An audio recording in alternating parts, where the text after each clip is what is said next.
perkenalkan nama saya Nindi Selina Pratiwi dari kelas Akuntansi 5 SIP 2 Universitas Muhammadiyah Tangerang. Di sini saya akan menjelaskan materi tentang packing order teori. Berlawanan dengan trade-off teori, packing order teori menganggap bahwa tidak ada tingkat cash holding yang optimal, tetapi kas memiliki peran sebagai penyangga antara laba ditahan dan kebutuhan investasi. Kas akan tersedia ketika profit yang dihasilkan perusahaan melebihi kapasitasnya.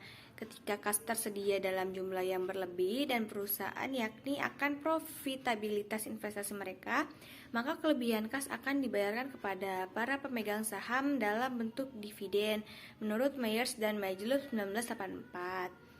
Packing order teori mengemukakan adanya urutan sumber dana dalam pembuatan keputusan pendanaan perusahaan.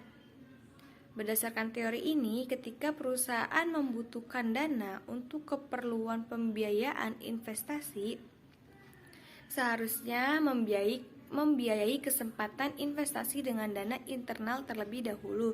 Jika keperluan untuk investasi tidak bisa didapat dari pendanaan internal, maka perusahaan akan menggunakan pendekatan eksternal dari utang sebagai sumber pendanaan kedua dan ekuitas sebagai sumber pendanaan terakhir. Teori ini membuat perusahaan tidak mempunyai target kas optimal, sehingga perusahaan akan cenderung menyimpan sisa kas dari hasil kegiatan operasionalnya menurut Ginkar 2013. Teori packing order menjadi salah satu teori yang memiliki keterkaitan dengan variabel dependen yaitu cash holding dalam penelitian ini karena packing order teori menjelaskan faktor penentu dalam menahan kas yang berkesimpulan bahwa tidak ada tingkat kas yang optimal, melainkan kas berperan sebagai penyangga laba ditahan dan untuk kebutuhan investasi. Selain dilihat melalui variabel dependen, cash holding, teori packing order juga memiliki keterkaitan pada variabel independen yaitu cash flow, yaitu perusahaan yang memiliki tingkat cash flow yang tinggi memiliki kas dalam jumlah yang besar. Hal ini dikarenakan perusahaan lebih menyukai pendanaan internal dibandingkan dengan pendanaan eksternal. Perusahaan yang mengalami peningkatan cash flow cenderung untuk menahan pendapatan mereka karena mengumpulkan kas yang nantinya dapat mereka gunakan untuk mendanai investasi atau dimanfaatkan ketika terjadi financial distress.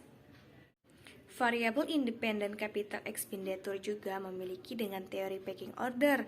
Menurut teori packing order, ada hubungan negatif antara capital expenditure dan kepemilikan kas karena capital expenditure menganggap sebagai arus kas keluar karena perusahaan yang memiliki capital expenditure berkaitan dengan dana yang dikeluarkan untuk memperoleh aset tetap. Jika sebuah perusahaan berinvestasi dalam aset tetap, hal ini mengurangi posisi kasnya. Perusahaan dengan capital expenditure yang semakin rendah, maka kapasitas hutang perusahaan juga akan menjadi semakin rendah, sehingga perusahaan akan memiliki jumlah uang tunai yang lebih besar. Sekian presentasi materi dari saya, kurang lebihnya saya mohon maaf. Wassalamualaikum warahmatullahi wabarakatuh.